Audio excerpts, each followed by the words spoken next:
Jake Morrison wiped the sweat from his face as he watched the mining robots work. The giant machines dug deep into the asteroid, pulling out the blue crystals that the aliens wanted so badly. He had been running this mining station for 3 years now, and every day was the same. Work until you dropped, then work some more. The asteroid station floated in empty space, far from Earth.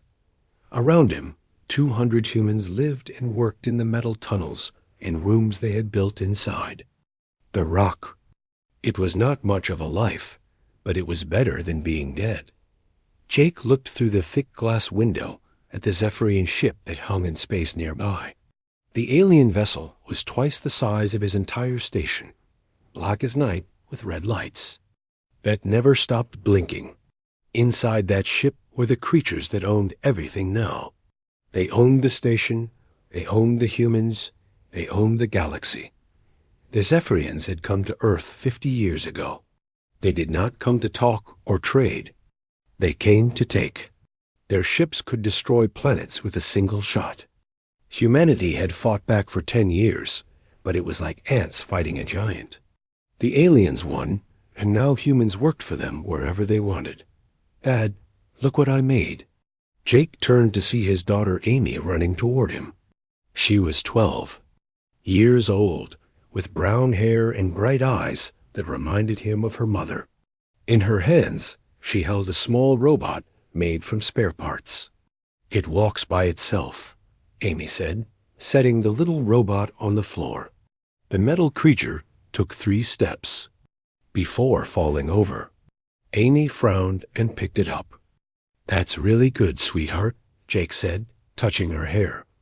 Maybe you can fix it later. I will. Pete says I'm good with machines. Pete Jackson was the head of the mining crew, a big man with rough hands and a kind heart. He had been teaching Amy about engines and computers when she was not in school with the other children. Mr. Morrison. A voice called from behind him. Jake turned to see Dr. Lisa Carter walking toward them. She was the station's doctor, a thin woman with tired eyes. She took care of everyone when they got hurt, which happened a lot in the mines. Lisa, Jake said, how's your brother today? Danny's doing better. The cut on his arm is healing. She looked worried. But Jake, we need to talk. Something's wrong. Amy looked up at them. Is Uncle Danny sick again?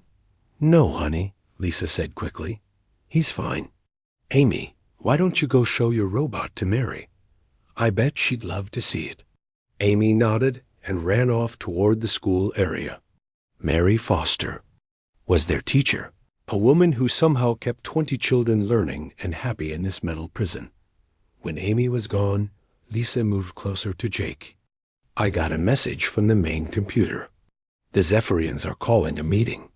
All humans on the station have to be in the main hall in 1 hour. Jake felt cold fear in his stomach. The aliens never called meetings unless something bad was about to happen. Did they say what it's about? No. But Jake, I've been hearing strange things on the radio. Other stations are getting the same message. Something big is happening. 1 hour later, all 200 humans stood in the main hall. The children stayed close to their parents. Even the babies seemed to know something was wrong and cried softly. The big screen on the wall came alive, showing the ugly face of War Commander Vexenal. The alien looked like a mix between a lizard and an insect, with 4 arms and black eyes that showed no feeling.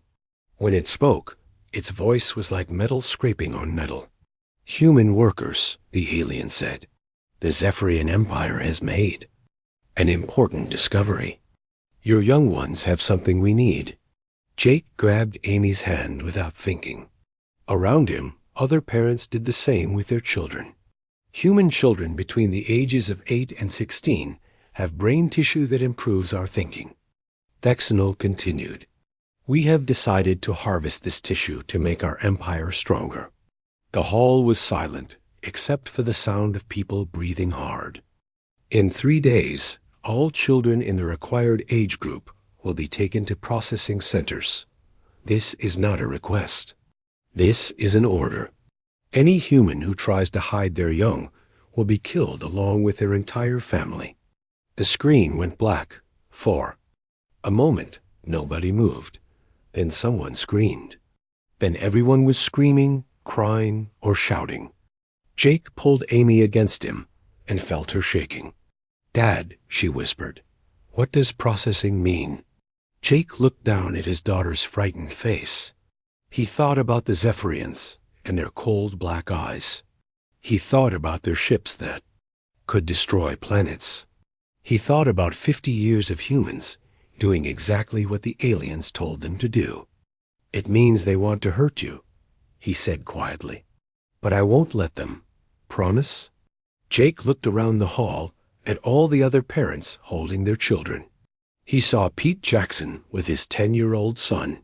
He saw Mary Foster with tears running down her face as she held 2 of her students. He saw Dr. Carter staring at the black screen with an expression he had never seen before. "I promise," Jake said. But as he said the words, he knew that keeping this promise might be impossible. The Zephyrians had bigger ships, better weapons, and more soldiers than humans could ever fight. They had ruled the galaxy for hundreds of years by making sure nobody could stand against them. But they had made one mistake. They had threatened the children. Jake looked at Amy again, then at all the other children in the hall. Something was changing inside him, something hard and cold and angry. The aliens thought they knew humans.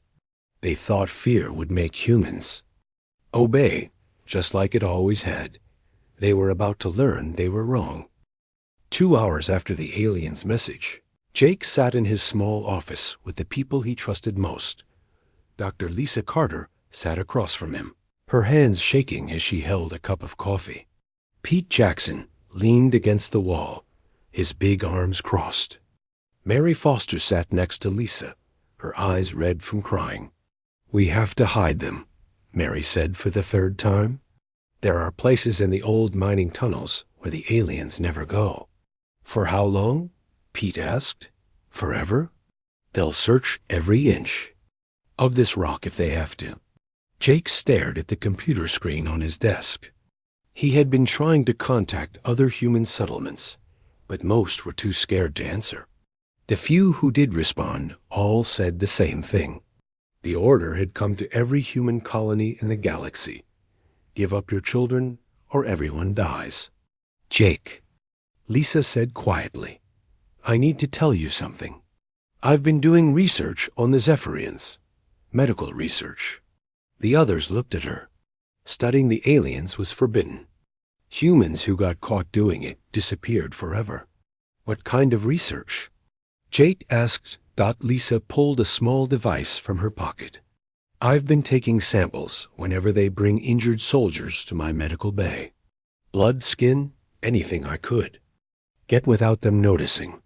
That's dangerous," Pete said. "Everything's dangerous now," Lisa replied. "But I found something important. The Zephyrians have a weakness." Jake leaned forward.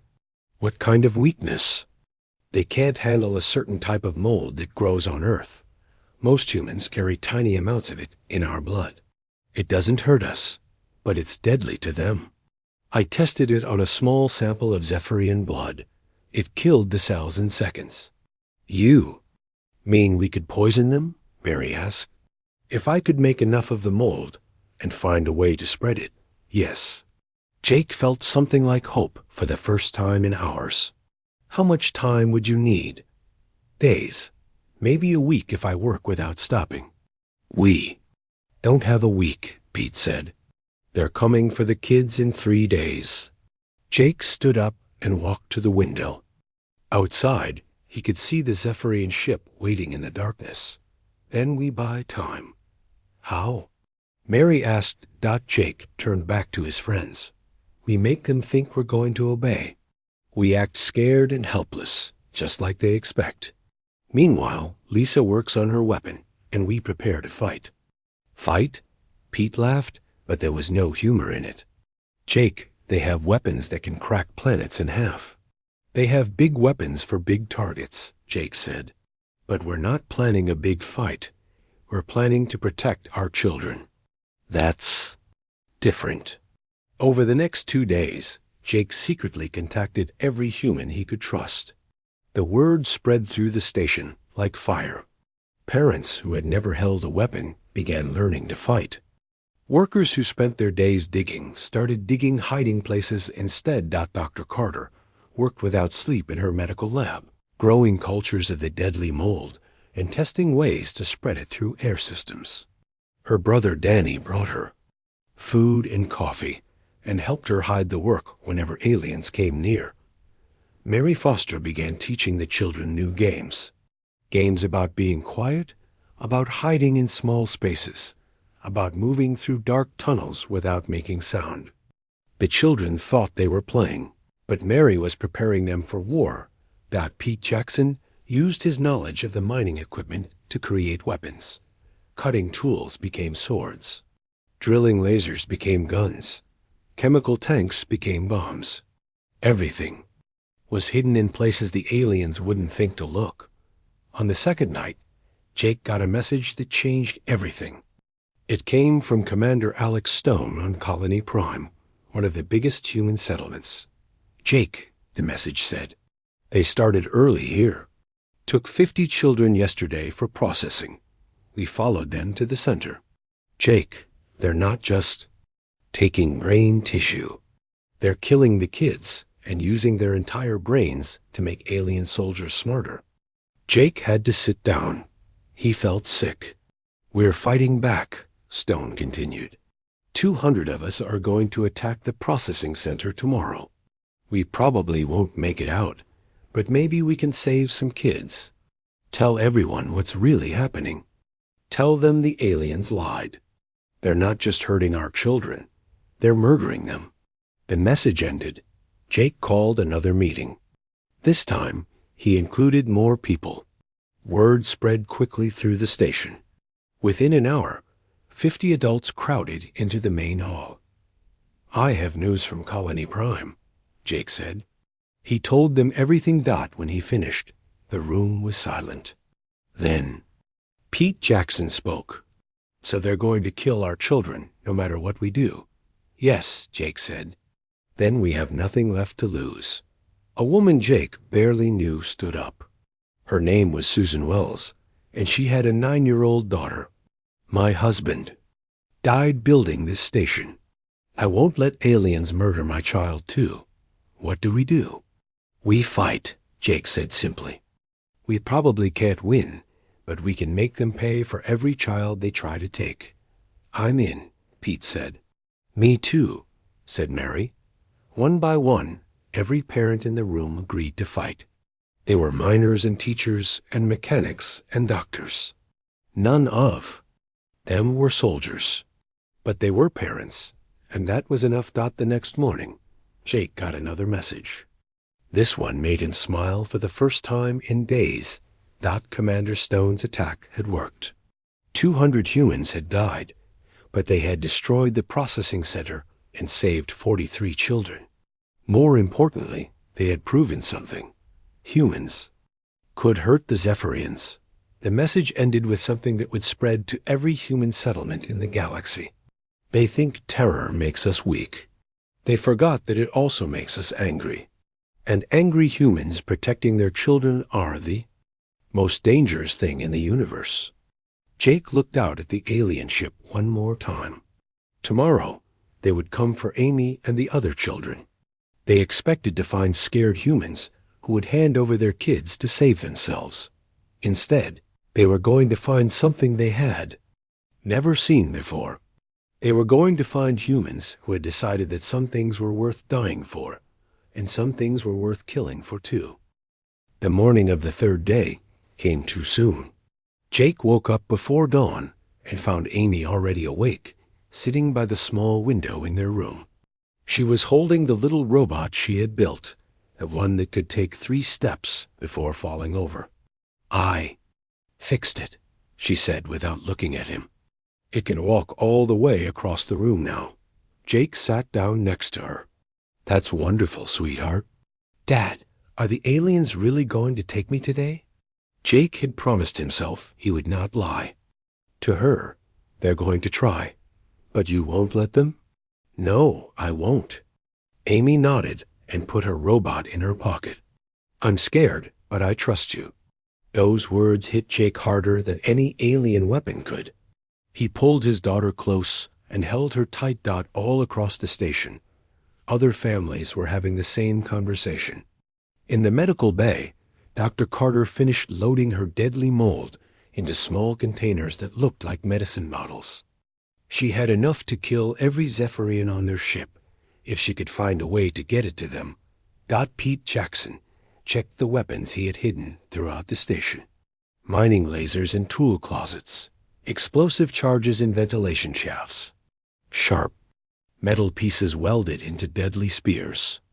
It was not much against alien technology, but it was something. Mary Foster gathered the 23 children on the station in the schoolroom. She had spent the last 2 days teaching them a new lesson plan. How to hide, how to run, how to be brave when everything seemed hopeless. Remember, she told them quietly, if the grown-ups tell you to run, you run. If they tell you to hide, you hide. And if you get separated from us, you keep going until you find other humans who will help you. 8-year-old Tommy Baker raised his hand. Miss Foster, are we going to die today? Mary looked at the young faces staring at her. She thought about lying, about telling them everything would be fine. Instead, she told them the truth. I don't know, Tommy, but I know that every grown-up on this station would rather die than let the aliens hurt you. That means something. That means you matter more than anything else in the universe. At exactly noon, the Zephyrian ship moved closer to the station. Jake watched from the command center as a small transport craft left the alien vessel and headed for their docking bay. War Commander Thexnol was coming for the children himself. Jake activated the station's communication system. This is Captain Morrison to all residents. It's time. Throughout the station, humans moved to their positions. Parents kissed their children goodbye and sent them running toward the hidden tunnels that Pete had prepared. Adults who had never held weapons picked up the crude tools that might save their families. Dr. Carter stood in the medical bay with her deadly mold. When the aliens came through the docking bay, the station's air system would spread her weapon to every part of their ship. She just had to live long enough to release it. The alien transport docked with a sound like thunder. Through the cameras, Jake watched as 12 Zephyrian soldiers marched into the station. They were bigger than humans, covered in black armor. That made them look like walking nightmares. War Commander Thexnol walked behind them, his 4 arms carrying weapons that glowed with deadly energy. Humans, his voice echoed through the station speakers. Bring the children to the main hall immediately. Any delay will result in immediate execution. Jake took a deep breath and pressed the communication button. This is Captain Morrison. The children are not here. The silence lasted for 10 seconds. Then Thexnol's voice came back, filled with cold anger. Captain Morrison, you will produce the children now, or I will begin killing your people one by one until you do. No, Jake said simply. What happened next was something the Zephyrians had never experienced in 300 years of ruling the galaxy. A species they thought was broken and helpless said no and meant it. The first explosion came from the docking bay. Pete had hidden charges near the alien transport. The blast damaged their ship and trapped the Zephyrian soldiers on the station. Second explosion came from the air recycling system. Dr. Carter had released her deadly mold into the station's atmosphere. Within minutes, it would spread to the Zephyrian ship through the connected air systems. The third explosion was different. It was the sound of human parents fighting for their children. Jake left the command center and ran through the corridors toward the main hall. Around him, the station had become a war zone. Humans attacked the alien soldiers with mining equipment and desperate courage. The Zephyrians had better weapons, but they had never fought humans who had nothing left to lose. found Amy and 6 other children hiding in a storage room, just like Mary had taught them. "Dad," Amy cried when she saw him. "It's okay, sweetheart. We're getting you out of here." But as Jake led the children toward the escape tunnels, he heard something that made his blood run cold. More alien ships were coming. The radio crackled, with reports from other stations. The Zephyrians were sending their entire fleet to crush this rebellion before it could spread dot in the medical bay. Dr. Carter watched her computer screen as her weapon did its work. The aliens on the station were getting sick. Some were already dead, but there were so many more coming. She made a decision that would change everything. She took the last container of deadly mold and attached it to a small robot drone. Then she programmed the drone to fly to the main Zephyrian fleet and release the weapon into their largest ship. "For Danny," she whispered as she launched the drone. "For all the children, they'll never hurt." The drone flew out into space, too small for the alien sensors to detect. Dr. Carter watched it go, knowing she would probably never see it reach its target. But across the galaxy, something else was happening. The story of what happened at Jake's station was spreading faster than the Zephyrians could stop it. Human settlements that had been preparing to surrender their children suddenly changed their minds. On New Colorado, Commander Helen Torres received Jake's message just as Zephyrian. Ships appeared in orbit. Instead of gathering the children for transport, she ordered every human on the planet to fight. On mining station Beta 7, engineer Carlos Vega used the station's mining equipment to destroy an alien cruiser. On Farm World Epsilon, 10,000 colonists disappeared into the wilderness with their children, beginning a guerrilla war that would last for years. The Zephyrians had ruled through terror for so long that they had forgotten something important about the species they conquered. Terror only works until someone decides they have nothing left to lose. And now, across the galaxy, millions of human parents were making that same decision. Jake reached the escape tunnel with Amy and the other children just as the station shook from another explosion. Through the walls, he could hear fighting getting closer. "Dad," Amy said, holding up her little robot, "I made it so it won't give up. Even when it falls down, it gets back up and keeps walking." Jake looked at his daughter and realized she understood more than he had thought. "Just like us," he said. "Just like us," Amy agreed. Behind them, the sounds of battle continued.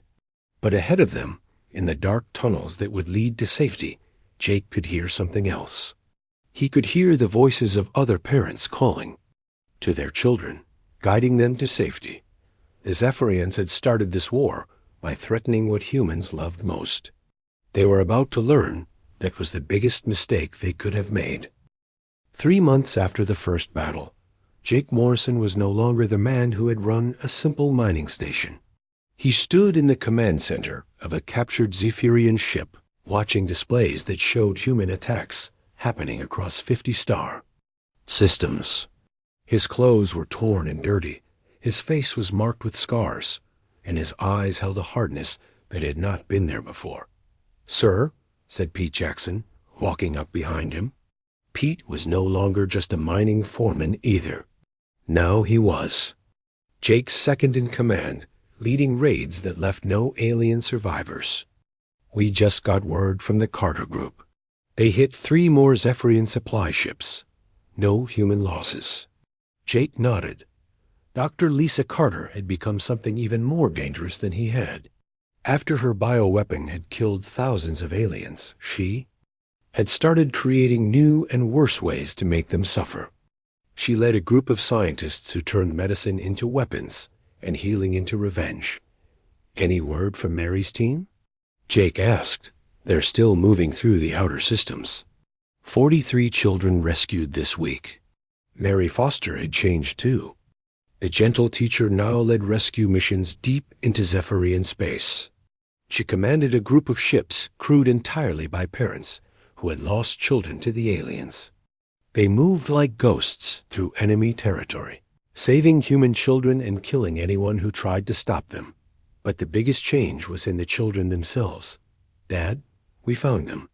Jake turned to see Amy walking toward him. She was still, only 12 years old, but she moved like a soldier now. She wore a black uniform and carried weapons that she knew how to use. Behind her walked 6 other children, all between the ages of 8 and 15.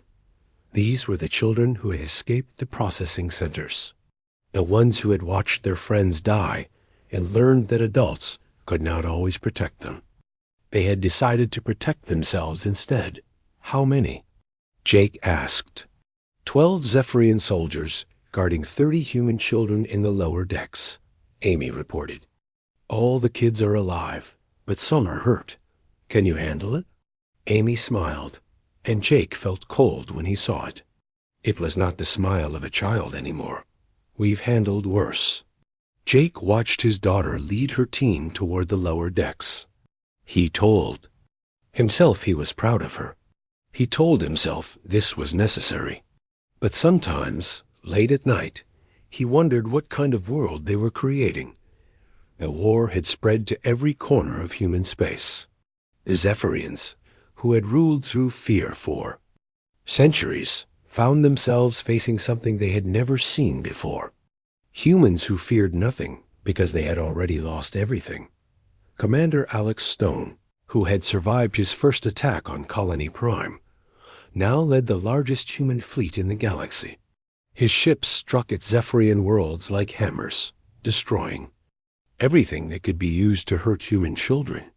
He had lost his own son in the first processing center raid, and now he fought with the fury of a man who had nothing left to live for except revenge. Engineer Carlos Vega had turned entire asteroid fields into weapons. He captured Zephyrian mining equipment and used it to throw rocks at alien worlds. Whole planets shook under the impact of stones moving faster than bullets. But it was Dr. Carter's weapons that truly terrified the aliens. Her bioweapons had evolved beyond the simple molds she had started with. Now she created diseases that attacked Zephyrian breeding grounds, poisons that turned their own food into death traps, and viruses that made their technology stop working. The Zephyrians tried to respond with their planet-killing weapons, but humans had learned to hide too well. They lived in asteroids, in empty space, in places where big weapons could not reach them. And every time the aliens destroyed a human world, 10 more attacks hit Zephyrian targets in response. War Commander Vexenal, the alien who had started this war by demanding human children, now sat in his command ship surrounded by the wreckage of his empire. Half of his fleet was gone. His soldiers were dying from diseases they could not cure. Entire worlds that had served the Zephyrian Empire for centuries were now empty rocks floating in space. "Status report," he demanded. His aide, a younger Zephyrian, named Kekstar, brought up the latest intelligence reports. "Commander, the humans have taken the Vega system. All processing centers in the sector have been destroyed. We estimate they have rescued over 10,000 children in the last month. And our losses? 47 ships this week, 63 manufacturing facilities. And sir, they're getting better at using our own weapons against us." Dexnell stared at the reports. When this had started, he had expected to crush the human rebellion in a matter of days. Humans were weak, cowardly creatures who had surrendered their entire species without a real fight. How could they suddenly become so dangerous? "Sir," Kekstar said quietly, "perhaps we should consider offering terms. End the harvesting program in exchange for peace." Dexnell's 4 arms moved to his weapons. "Are you suggesting we surrender to inferior beings?" "Sir, I'm suggesting that these beings are not as inferior as we thought." Before Dexnell could respond, alarms began blaring throughout the ship. On the main screen, they could see human ships dropping out of hyperspace. Not just 1 or 2 ships, but hundreds of them. How did they find us? This now demanded. The answer came over the communication system in a voice he recognized. It was Captain Jake Morrison, a mining station commander who had started this whole war. "War Commander Vexenol," Jake's voice said. "This is Captain Morrison. We found you because one of your own soldiers told us where you were hiding." Vexenol looked at his aide in shock. Kekstar pulled out a small device and pressed a button. Throughout the Zephyrian ship, human bioweapons began spreading through the air systems. "You see," Jake continued, "we learned something about your people. You're not all monsters. Some of you are just following orders. Some of you can be convinced to help us save our children." Kekstar looked at Vexenol as the bioweapon began to take effect. "My world was one of the first your empire conquered, Commander. We had children too, once." Vexenol felt his strength leaving him as Dr. Carter's latest creation attacked his nervous system. Around him, his soldiers were collapsing as the poison did its work. "The war is over," Jake's voice said. "Your empire is broken. Your fleets are scattered, but we're not like you. We don't kill for pleasure. Surrender now, and we'll let your people live." As Vexenol fell to the deck, his last thought was a strange one. He had always believed that fear was the ultimate weapon, but he had learned too late that there was something stronger than fear. Love, the love of parents for their children, and the terrible things that love could make people do. Jake Morrison stood on the bridge of his flagship, watching the Zephyrian command ship surrender.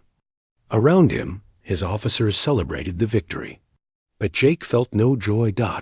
He looked out at the stars and thought about all the human children who were safe tonight because of what they had done.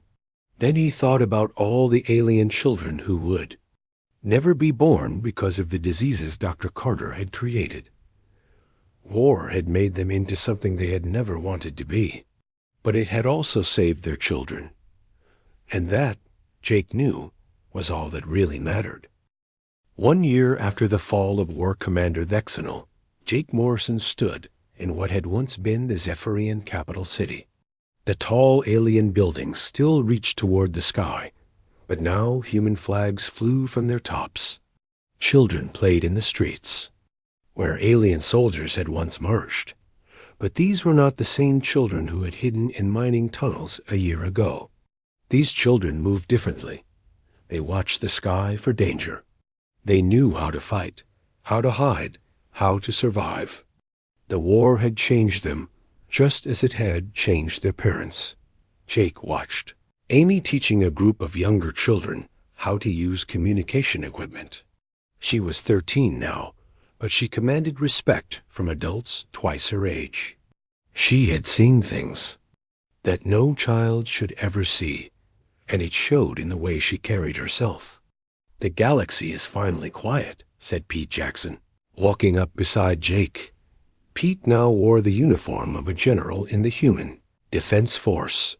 His job was to make sure no species ever again tried to hurt human children. "Is it really over?" Jake asked. Pete pointed to the reports on his tablet. "The last Zephyrian military units surrendered yesterday. Their homeworld is under our control. Most of their colonies have agreed to our peace terms." "And the ones that didn't agree?" Pete's face grew hard. "Dr. Carter's bioweapons made sure they can't hurt anyone ever again." Jake nodded, but felt no satisfaction. Lisa Carter had become the most feared human in the galaxy. Her diseases had wiped out entire Zephyrian worlds. She had created weapons that attacked their DNA, making sure their species could never recover. It was necessary, Jake told himself. But it was also terrible. "Sir," a young voice called out. Jake turned to see Tommy Baker, the boy who had asked Mary Foster if they were all going to die. Tommy was only 9 now, but he wore the black uniform of a scout and carried himself like a soldier. The war had taken his childhood, just like it had taken everyone else's. "What is it, Tommy?" "Message from Commander Stone, sir. They found another processing center on the edge of Zephyrian space. Looks like some aliens were trying to restart the harvest program. Jake felt the old anger rise in his chest. Even in defeat, some Zephyrians still thought they could hurt human children. Tell Commander Stone to handle it the usual way. Yes, sir. Tommy ran off to deliver the message. Jake knew what the usual way meant. Alex Stone's forces would destroy the processing center completely. Any aliens involved would be killed. It was harsh, but it was the only way to make sure the message was clear. Touch human children, and humans would destroy you utterly. Jake, another voice called Jake, turned to see Mary Foster approaching. She still looked like a teacher, but now she wore the uniform of an admiral. Her job was running the rescue operations that were still finding human children in hidden alien facilities across the galaxy. We got them all, Mary said with a tired smile. The last group of children. From the secret facilities. They're safe now. How many total? 53,000 children rescued in the last year. Some of them had been prisoners for months, some for years. Mary's voice grew dark. The aliens had been planning this harvest for a long time, Jake. They had facilities we never knew about. Jake felt sick thinking about all the children who had suffered while humans had no idea what was happening. Are the children okay?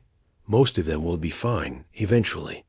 But they've all changed, just like our kids. They don't trust easily anymore. They know the galaxy is a dangerous place. That evening, Jake sat in his office reviewing reports from across human space. The war was over, but its effects would last forever. Humanity now controlled the largest empire in the galaxy. Human fleets patrolled every star system, watching for threats. Human scientists worked on weapons that could destroy entire species. If necessary, they had become the thing they had fought against. They ruled through fear, just like the Zephyrians had, but there was one important difference. Humans only used their power to protect children. Dad? Jake looked up to see Amy standing in his doorway. She had grown taller over the last year, and her face had lost the softness of childhood. But when she smiled at him, he could still see traces of the little girl who had built robots from spare parts. What is it, sweetheart? I've been thinking about something, Amy said, sitting down across from his desk. Do you think we're the bad guys now? It was the question Jake had been afraid she would ask. What do you mean? I mean, we destroyed an entire species. We rule the galaxy through fear, just like they did. We kill anyone who threatens us without giving them a chance to surrender. Are we better than the Zephyrians, or are we just different? Jake looked at his daughter and saw the intelligence that had always been there, now sharpened by experience and loss. She was asking the questions that every human leader struggled with. I don't know, he said honestly.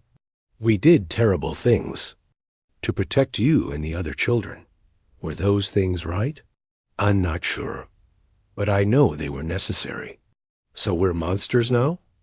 Maybe, but we're monsters who keep children safe. That has to count for something. Amy nodded slowly. The other kids and I have been talking. We think we need to be different than you. What do you mean? Your generation fought the war. You did what you had to do to save us. But we're the ones who have to live with what comes next. We want to build something better.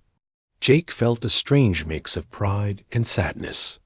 His daughter and her friends had been forced to grow up too fast, but they were growing up wise. What kind of something better? Amy pulled out a small device that Jake recognized. It was her old robot, the one that could take 3 steps before, falling over. But now it was different. It moved smoothly, and its eyes glowed with soft light. I've been working on this for months, Amy said. It's not just a robot anymore. It's a teacher. It can help other children learn without being afraid.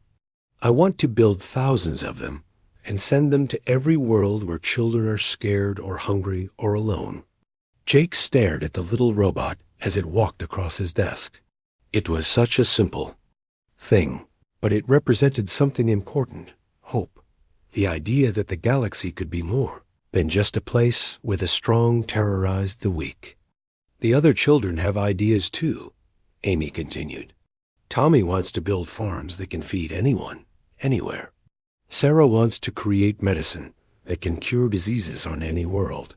We want to use the power you gave us to help people instead of hurting them. Jake reached out and touched his daughter's hand. It was scarred from the war, just like his own. But it was still the hand of someone who wanted to build things instead of destroying them. That sounds like a better plan than mine, he said. Amy smiled, and for a moment she looked like the little girl she had been. We learned from you, Dad.